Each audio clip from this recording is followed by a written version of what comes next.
Good afternoon, everyone. Please join fast.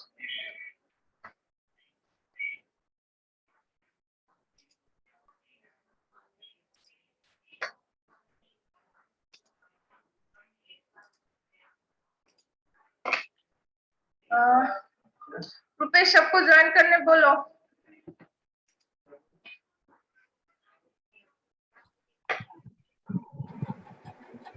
Good afternoon ma'am. Good afternoon. सबको join करना बोलो जल्दी.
Okay. Good afternoon, everyone.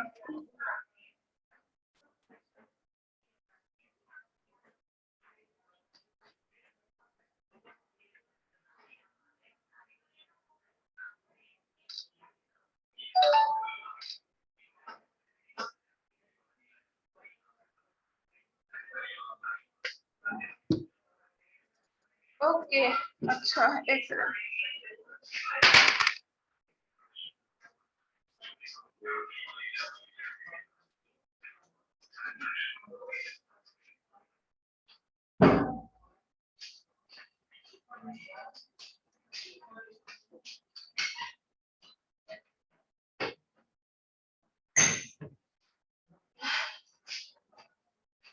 So, अच्छा, module 6 जो है, मॉड्यूल 6 का नोट्स ऑलरेडी प्रोवाइडेड है. ठीक है, तो मॉड्यूल 6 में ज्यादा कुछ इम्पोर्टेंट नहीं है, खाली फ्यूचर ट्रेंड्स के बारे में बताया गया है. तो क्या तुम लोग मॉड्यूल 6 खुद से पढ़ लोगे? और जो फेडिंग है, वो फेडिंग चैनल का जो ये है, वो वाला हम स्टार्ट करते, वो वाला मॉड्यूल, जो एक मॉड्यूल बीच में बचा हुआ था, most probably that is module 3 और 4. बोलो क्या किया जाए?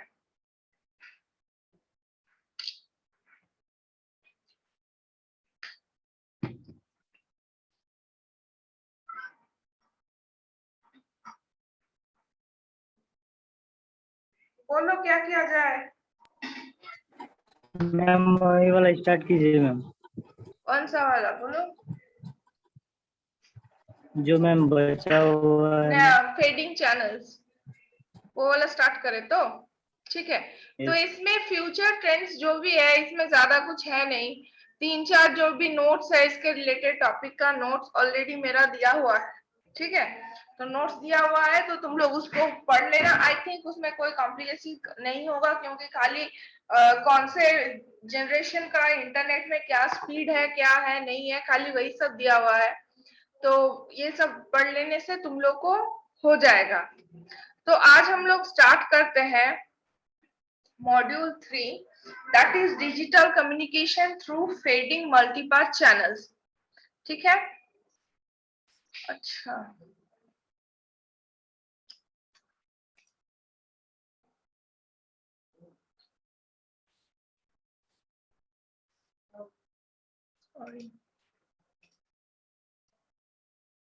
ओके.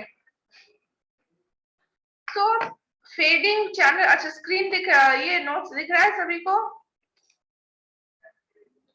नोट्स दिख रहा है? नहीं दिख रहा है. ओके, अब दिख रहा है? ओके. यस तो मैम. तो देखो, फेडिंग चैनल मॉडल, तो सबसे पहला क्वेश्चन है कि फेडिंग क्या है। यहाँ पे ये जो चैप्टर है इसमें है डिजिटल कम्युनिकेशन जो हो रहा है उसमें फेडिंग का क्या इफेक्ट है या फिर फेडिंग चैनल का क्या इफेक्ट है उसके बारे में ये मॉड्यूल है। तो फेडिंग जो है, फेडिंग बेसिकली क्या है कि एक टाइप ऑफ, हम लोग इसका नॉइज बोल सकते हैं या फिर हम लोग ये भी बोल सकते हैं कि नॉर्मली मेरा क्या होता है कि कोई भी कम्युनिकेशन सिस्टम के लिए मेरे पास होता है एक ट्रांसमीटर,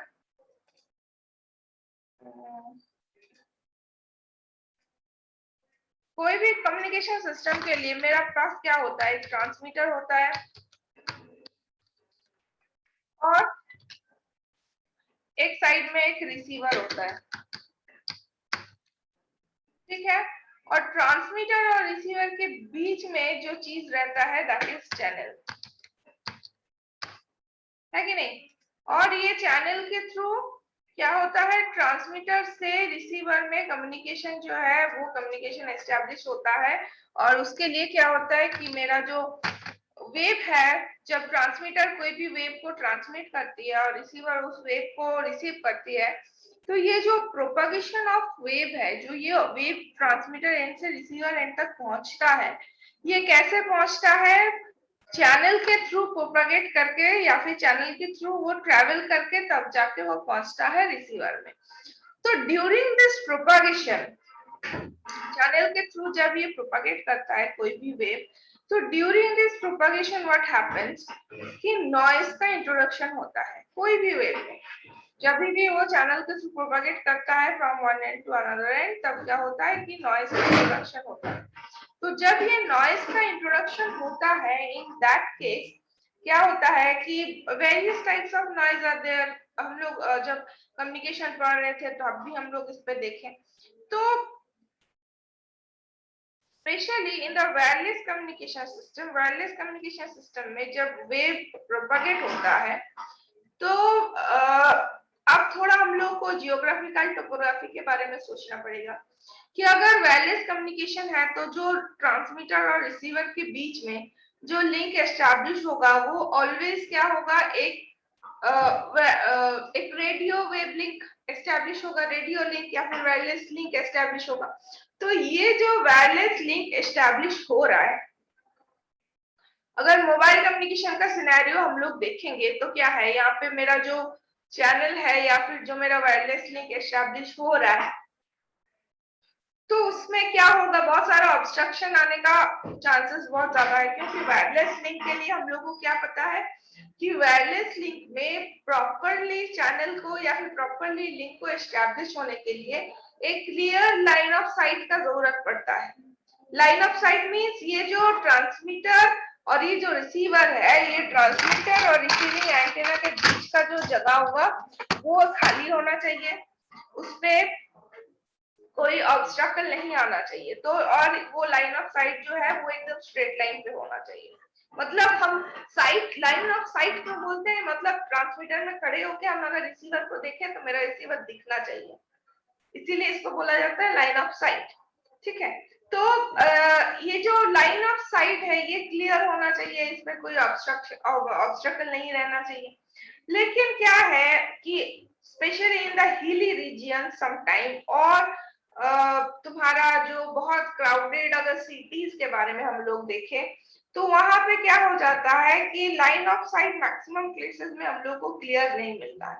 तो अगर line of site maximum cases में हम लोग को क्लियर नहीं मिलेगा तो क्या होगा कि जो बीच में जो कुछ भी, अगर यहाँ पे अगर मान लो कोई भी बिल्डिंग है, ये ट्रांसमीटर और ये रिसीवर है, और ये ट्रांसमीटर और रिसीवर के बीच में अगर एक दो बिल्डिंग खड़ा हुआ है या फिर कोई टावर है या फिर कोई पेड़ पौधा है, तो हो ही सकता है जहाँ पे लोकेलिटी एरिया में अगर हम लोग ये सब लगाएंगे तो ये सब प्रॉब्लम हो सकता है।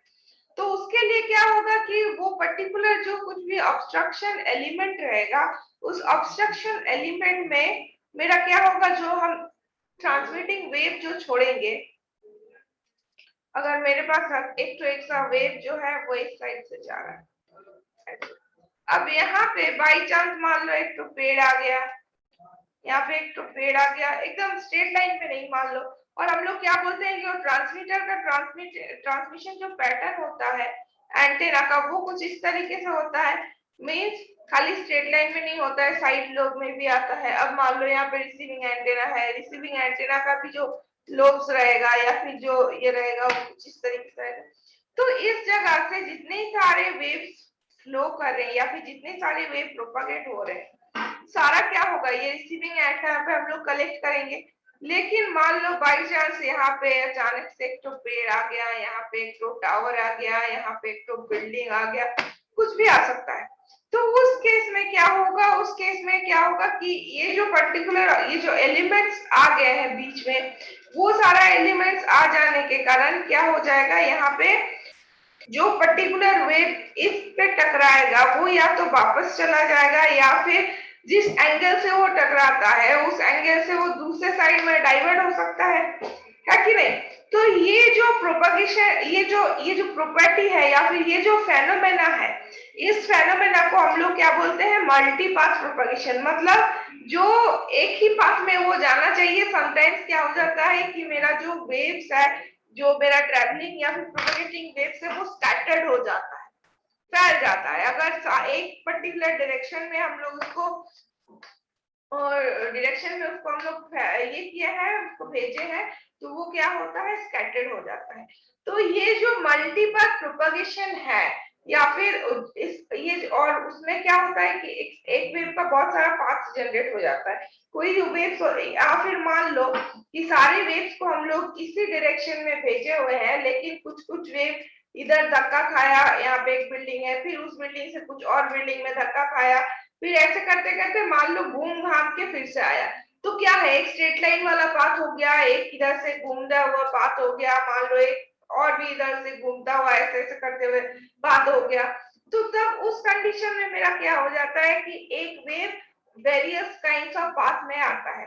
तो वेरियस काइंड्स ऑफ पाथ में अगर आएगा तो मेरा क्या हो जाएगा कि एक तो जो उसका टाइमिंग है, उस टाइमिंग में समटाइम्स डिले का इंट्रोडक्शन होगा। फिर क्या है, जो सिग्नल का सारा पैरामीटर्स इधर उधर हो जाएगा, मींस उसका जो फेज है या फिर जिस साइड से जिस एंगल से वो आ रहा था वो सब बर्बाद हो जाएगा, मतलब सब इधर उधर हो जाएगा। तो ये सारा जो फेनोमेना है या फिर ये जो मतलब सब होता है, उसके लिए क्या है कि नॉइज का इंट्रोडक्शन होता है इन द प्रोपगेटिंग वेव। और इसको हम लोग क्या बोलते हैं, ये जो मल्टीपल प्रोपगेशन में जो रैंडमली उसका सिग्नल का स्ट्रेंथ और ये जो नॉइज का इंट्रोडक्शन होता है, इसको हम लोग बोलते हैं फेडिंग। अब चैनल में जो फेडिंग होता है उसका अलग अलग मॉडल्स है। तो देखो पहले क्या बोला जा रहा है,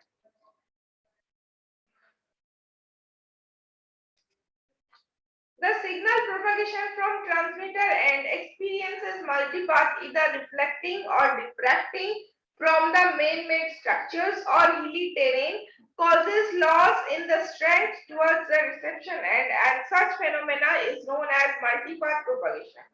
ठीक है, क्या बोले कि हिली एरिया में या फिर मैन मेड स्ट्रक्चर कहाँ पे रहता है, मैन मेड स्ट्रक्चर मेरा बड़ा बड़ा जितना शहर होगा उतना बड़ा बड़ा बिल्डिंग्स रहेगा, मॉन्यूमेंट्स रहेंगे, स्टैच्यूज रहेंगे, तो उसके कारण भी क्या होता है, मल्टीपाथ जनरेट हो जाता है कोई भी सिग्नल का। तो इसको हम लोग बोलते हैं मल्टीपाथ। उसके लिए क्या होता है, causes loss in the sense toward the receiver reception and. जो रिसीविंग एंटेना है उसका जो सिग्नल का और जो जितना अमाउंट ऑफ सिग्नल उसको पहुंचना चाहिए वो नहीं पहुंचता है, लो अमाउंट ऑफ सिग्नल पहुंचता है, तो उसके लिए क्या होता है, दिस फेनोमेना। और ये जो फेनोमेना है इसको हम लोग बोलते हैं मल्टीपथ प्रोपगेशन।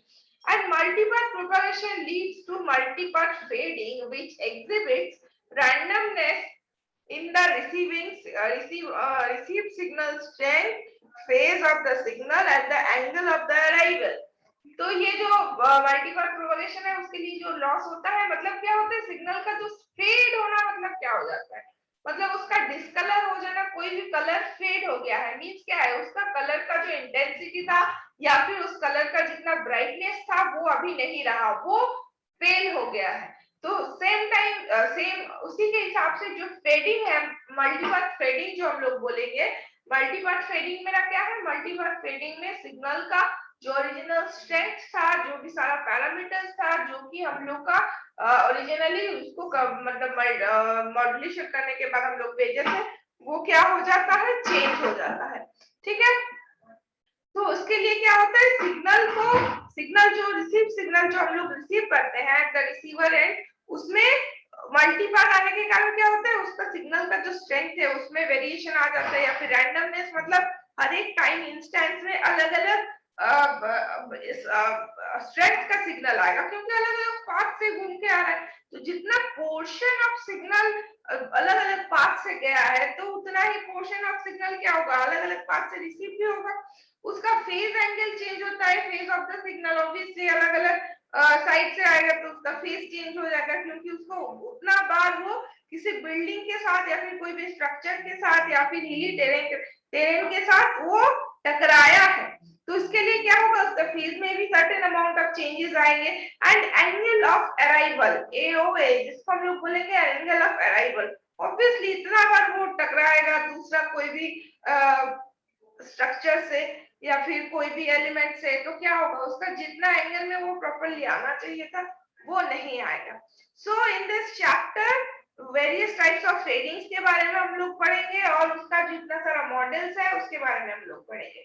तो रेडियो प्रोपगेशन का मैकेनिज्म कि हम लोग देखेंगे कि बेसिकली रेडियो वेव कैसे प्रोपगेट करता है, या फिर वायरलेस का रेडियो वेव क्यों हम लोग बोल रहे हैं, क्योंकि इसका जो फ्रीक्वेंसी है वो रेडियो वेव का फ्रीक्वेंसी है, RF फ्रीक्वेंसी है, इसलिए हम लोग रेडियो प्रोपगेशन मैकेनिज्म देखेंगे।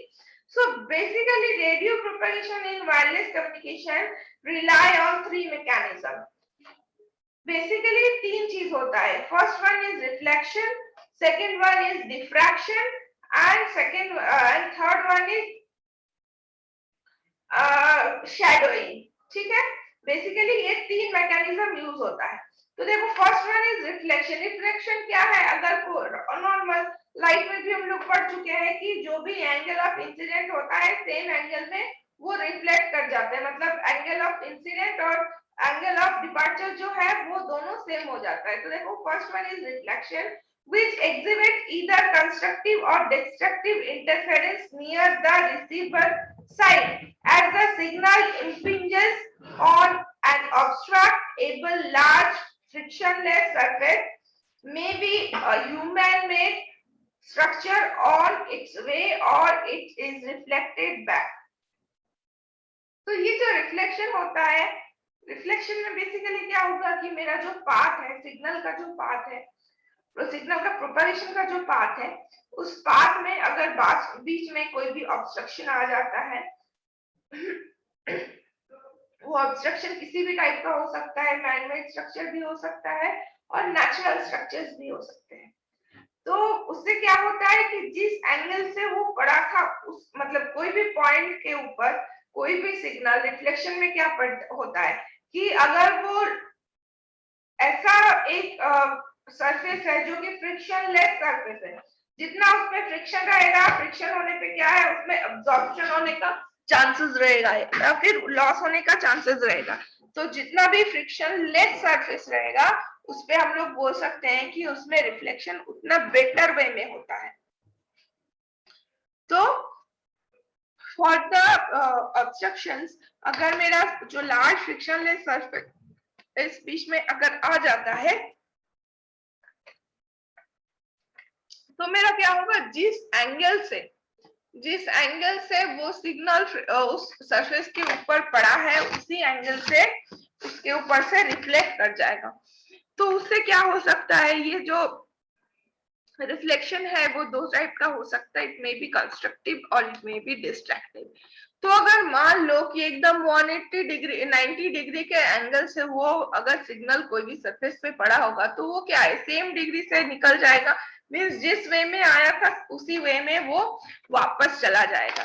पर अगर कोई भी एंगल से वो रिफ्लेक्ट कर रहा है तो वो सेम एंगल से वो मतलब कोई भी एंगल से अगर वो कोई भी सरफेस के ऊपर पड़ा है और वो वेव या फिर उसके साथ कलाइड किया है तो क्या है, सेम एंगल से वो वापस जाएगा। तो उससे क्या हो सकता है कि जो टोटल मेरा ट्रांसमीटर एंड से रिसीवर एंड तक जो सिग्नल पहुंचना है चाहिए, उसमें क्या है वो थोड़ा बहुत भी घूम फिर के इधर उधर से दूसरे पाथ से जाके भी कंट्रीब्यूट कर सकता है। लेकिन अगर वो 90 डिग्री में पड़ा होगा तो स्ट्रेटली वो जहां से आया है वहीं से वापस चला जाएगा। तो इसीलिए क्या है कि जो मेरा रिफ्लेक्शन होता है उसको हम लोग बोल सकते हैं, दो टाइप ऑफ होता है, एक मेरा कंस्ट्रक्टिव रिफ्लेक्शन हो सकता है और दूसरा है मेरा डिस्ट्रक्टिव रिफ्लेक्शन हो सकता है। Second mechanism is diffraction, which occurs when the path is obstructed at the circumference of a large surface with respect to wavelength to incoming signal. Diffraction में क्या होता है? Diffraction में वो फैल जाता है।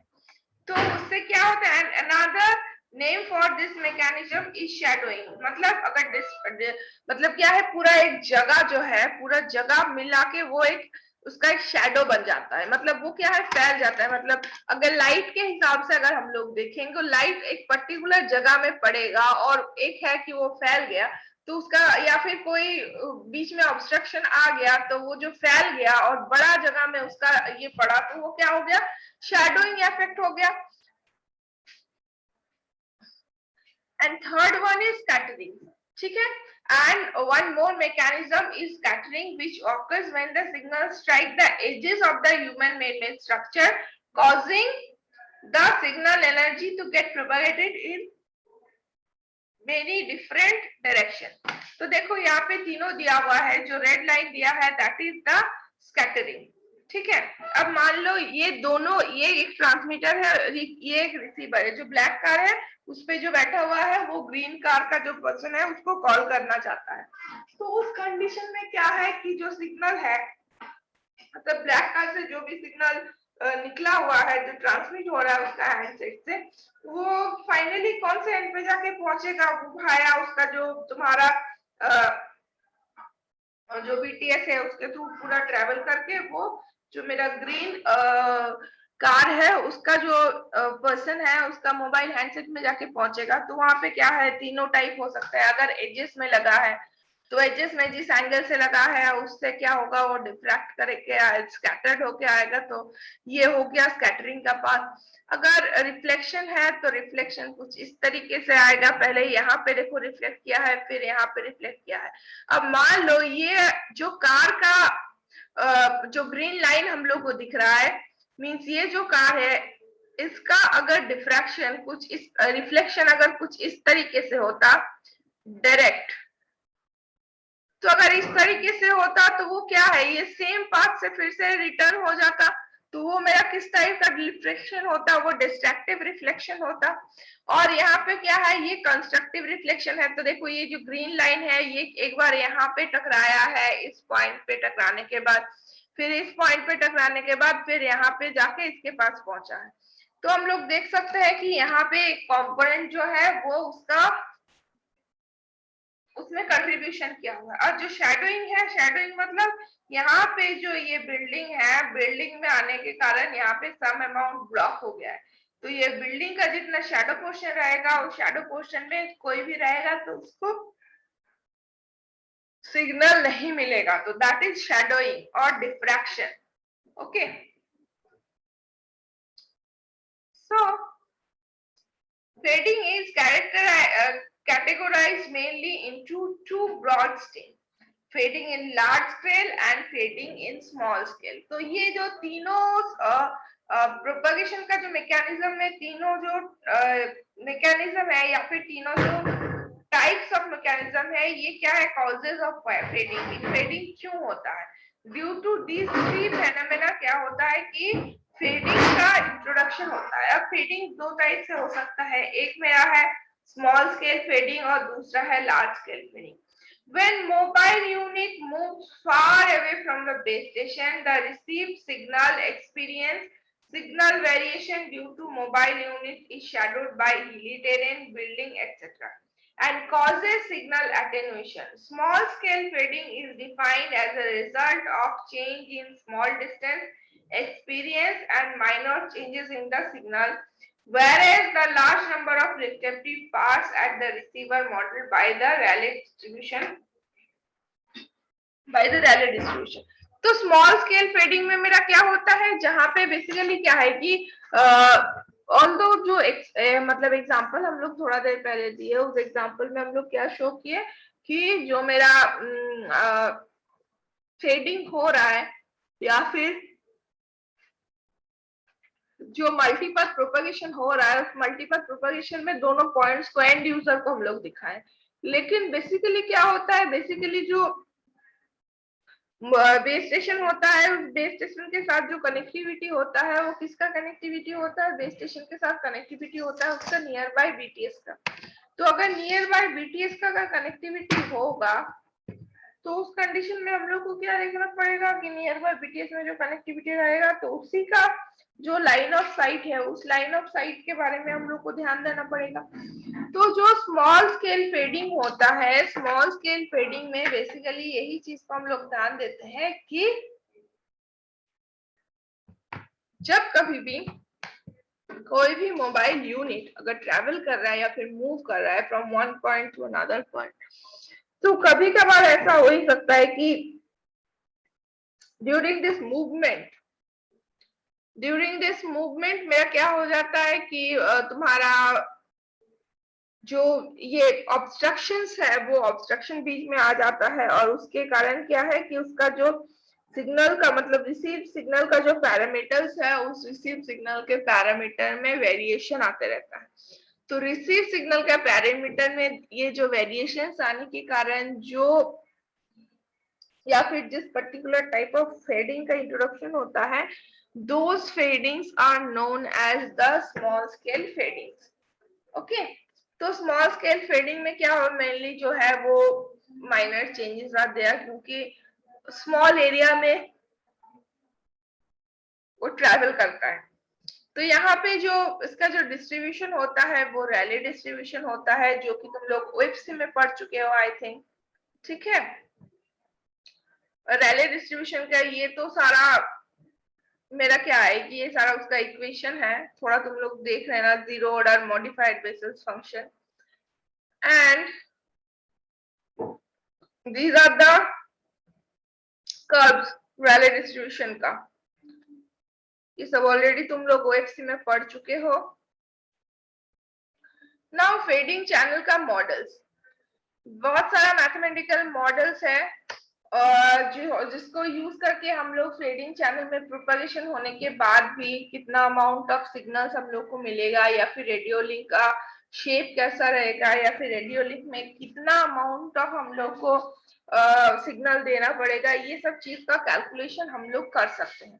So many mathematical models for feeding channel exist in the literature which describes the statistical characteristics.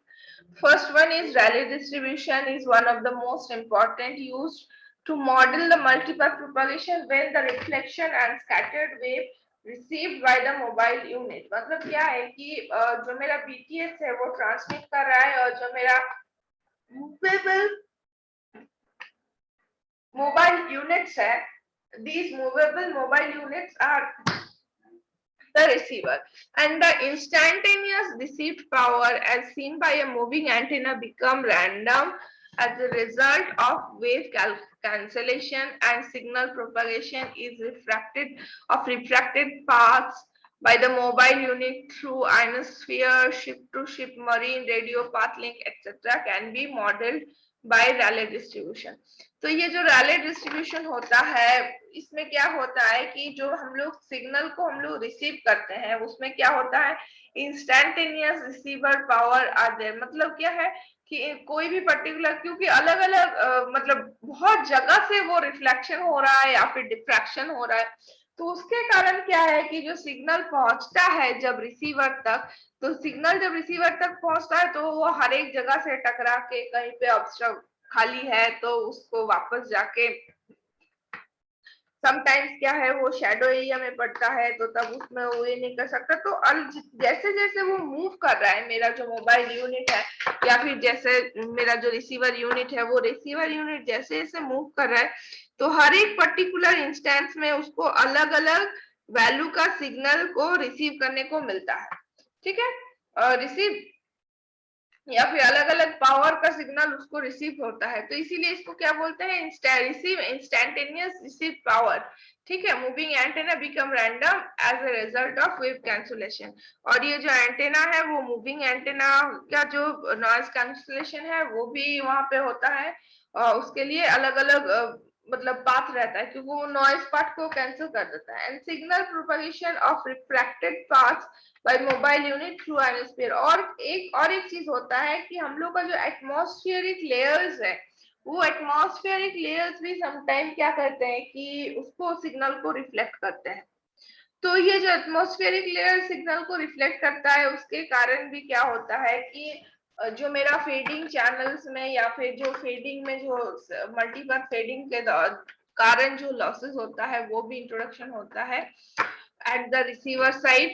And some, और अगर मेरा जो रेडियो लिंक एस्टैब्लिश हुआ है वो अगर under water radio link establish होता है like in the submarine and all, तो अंडर वाटर अगर वो ये होता है मेरा वो तुम्हारा क्या बोले लिंक एस्टैब्लिश होता है, तो क्या है कि ship to ship marine radio links के लिए वहां पे तब क्या होता है कि वहां पे भी पानी के कारण कुछ कुछ ऑब्स्ट्रक्शन होता है, या फिर अंडर वाटर जो भी स्ट्रक्चर्स है, या नॉट स्ट्रक्चर मेनली टेरेन्स है, या फिर कोई डूबा हुआ जहाज है, या फिर अंडर वाटर में बहुत टाइम में केबलिंग होते हुए रहता है, क्योंकि अर्थ के ऊपर एक पॉइंट से दूसरे पॉइंट में ये करने के लिए तुम्हारा कम्युनिकेशन एस्टेब्लिश होने के लिए समटाइम अंडर वाटर भी केबलिंग होता है। तो इस कारण से मेरा क्या हो जाता है कि बहुत मल्टीपथ फेडिंग को एक्सपीरियंस करना पड़ता है, उसके लिए अलग अलग कैलकुलेशंस है। और यहाँ पे जो type of distribution model use होता है that is Rayleigh distribution model. Second one is Rician distribution model और राइस डिस्ट्रीब्यूशन मॉडल। ये जो मॉडल है model by same reflected and scattered wave, ये भी रिफ्लेक्टेड एंड स्कैटर्ड वेव के हिसाब से ही काम करता है। And in the multipath propagation which are dominated by at least one strong component in the receiver signal. और यहाँ पे हम लोग एक्चुअली क्या है कि अलग अलग साइंटिस्ट ने अलग अलग टाइप ऑफ डिस्ट्रीब्यूशन मॉडल का इन्वेंशन किया। ये जो रैले डिस्ट्रीब्यूशन भी या फिर रीजन डिस्ट्रीब्यूशन मॉडल है, ये सारा है क्या कि अलग अलग साइंटिस्ट के नेम पे है, तो सभी का अलग अलग फॉर्मूला है, अलग अलग कॉन्सेप्ट है, उसके हिसाब से हम लोग क्या करते हैं कि अलग अलग सिनेरियो के हिसाब से, सिचुएशन के हिसाब से इस मॉडल सबको यूज करके जो लिंक हम लोग लिंक बजट जो हम लोग बनाते हैं कोई भी लिंक को एस्टेब्लिश करने के लिए, कितना अमाउंट ऑफ हम लोग को ट्रांसमीटर एंड में पावर देना पड़ेगा, so that irrespective of the introduction of the noise या फिर स्कैटरिंग या फिर रिफ्लेक्टिंग मल्टीपथ प्रोपगेशन, ये जितना सारा लॉसेस है irrespective of all the losses हम लोग को क्या मिलेगा कि जो मेरा रिसीवर साइड है उस रिसीवर साइड में हमको रीजनेबल अमाउंट ऑफ जो सिग्नल है उसको हमको रिसीव करना है। This is the main thing. तो for the Rician distribution is related to एक फैक्टर है जिसको हम लोग के फैक्टर बोलते हैं, and signal which one strong loss component and many weaker component. यहाँ पे कंसिडरेशन होता है कि एक जो कंपोनेंट होता है रिस्पेक्टिव ऑफ द लॉस, एक जो कंपोनेंट होता है वो बहुत स्ट्रॉन्ग कंपोनेंट होता है जो कंपोनेंट को रिसीव किया जाता है, और बाकी जितने सारे कंपोनेंट्स होते हैं वो वीक कंपोनेंट्स होते हैं, ठीक है। Weak components in the environments like picocellular indoor and factory surroundings, urban and suburban, microcellular, land mobile can be modeled by region distribution। तो इस सारे केसेस में क्या होता है कि इस टाइप ऑफ डिस्ट्रीब्यूशन जहाँ पे अर्बन एरिया सब एरिया, अर्बन एरिया में क्या है कि मेरा जो सेल साइज होता है या फिर जहाँ पे इंडोर सेलुलर है, मतलब मेरे घर के अंदर कितना सिग्नल स्ट्रेंथ आना चाहिए, पिकोसेलुलर इंडोर एंड फैक्ट्री सराउंडिंग्स, कोई भी फैक्ट्री के आसपास या फिर क्योंकि कोई भी घर में या फिर फैक्ट्री में क्या होगा कि नंबर ऑफ जो सब्सक्राइबर होंगे या फिर नंबर ऑफ जो कस्टमर्स होंगे या फिर नंबर ऑफ जो हैंडसेट होंगे वो कुछ ज्यादा होगा। अगर कोई तुम ग्राउंड में देखो खाली ग्राउंड में, तो जितना वहां पे इंसान नहीं है, घर के अंदर या फिर कोई फैक्ट्री में या फिर कोई ऑफिस में उससे ज्यादा है, तो यहाँ पे क्या है, जो सेल्स बना हुआ होता है वो इंडोर सेल्स होता है। घर के अंदर जब सब कुछ बंद है, उस वैसा वाला सेल होता है। उस सर्कमस्टेंसेस में उसको प्रॉपर क्या बोलेंगे, प्रॉपर उसको सर्विस देना पड़ता है, या फिर उस मोबाइल को प्रॉपर सर्विस देना पड़ता है बाय द सर्विस प्रोवाइडर। तो उसके लिए एक कॉन्सेप्ट है। और समटाइम्स क्या हो जाता है, अर्बन और सबअर्बन एरिया में जहाँ पे जो सेल साइज है मेरा छोटा होता है, उसका जो मोबाइल सब है, उसको मोबाइल का जो हम लोग लिंक बजट कैलकुलेट करते हैं, उसके लिए जो डिस्ट्रीब्यूशन मॉडल को यूज किया जाता है, that is Rician distribution model. Third is Nakagami m distribution model. तो ये भी और एक डिस्ट्रीब्यूशन मॉडल है जहाँ पे if the fading condition of the received signal are severe than the relay distribution, then it can be modeled as Nagakami distribution, and it provides a best solution of different propagation scenarios such as a land mobile, indoor mobile, multipath propagation, and scintillating ionospheric radio links. तो नागासामी जो distribution है, अगर जहां पे Raleigh distribution model को fail हो जाता है, उस जगह में, उस सिनेरियो में हम लोग नागासामी डिस्ट्रीब्यूशन मॉडल का यूज करते हैं। ये सब है मेरा पैरामीटर्स नागासामी डिस्ट्रीब्यूशन मॉडल का, या तुम लोग देख सकते हो जहां पे एक फैक्टर है, एक डिस्ट्रीब्यूशन फैक्टर है, दैट इज एम। नाकागामी का ये है via the m parameter the widest range of amount of fading from 0 to 2 km among all the multipath distribution. It includes one-sided Gaussian distribution and Rayleigh distribution as special case। और यहाँ पे दोनों type of distribution model मेरा काम करता है, या फिर दोनों टाइप ऑफ डिस्ट्रीब्यूशन का जो थ्योरी है कि गॉसियन डिस्ट्रीब्यूशन थ्योरी और second is Rayleigh distribution theory, दोनों काम करता है। And the time limit and in the limit as m equals to infinity, यहाँ पे m का जो वैल्यू है वो अप टू इंफिनिटी हो सकता है। And Nakagami M fading channel covers to a non-fading additive wide Gaussian noise channel, and similar when M is greater than 1, the Nakagami M distribution closely approximate the Nakagami N Gaussian distribution। तो यहाँ पे क्या है कि जो distribution है वो दो टाइप है, एक व्हाइट नॉइज के लिए हो सकता है गॉसियन व्हाइट नॉइज डिस्ट्रीब्यूशन, और दूसरा है कि अप्रोक्सीमेशन में मेरा रैले डिस्ट्रीब्यूशन हो रहा है। Fourth point is log normal distribution. तो और एक टाइप ऑफ जो डिस्ट्रीब्यूशन मॉडल हम लोग देख रहे हैं, दैट इज लॉग नॉर्मल। और इसमें क्या है, ये भी the shadowing of the signal due to multipath fading results from hilly and terrain, tall building and trees like oak and pine. The signal quality is affected by variation in signal level, can be log normal distribution in different outdoor and indoor situations। तो log normal distribution जो होता है, ये कौन सा cases में use होता है कि जहाँ पे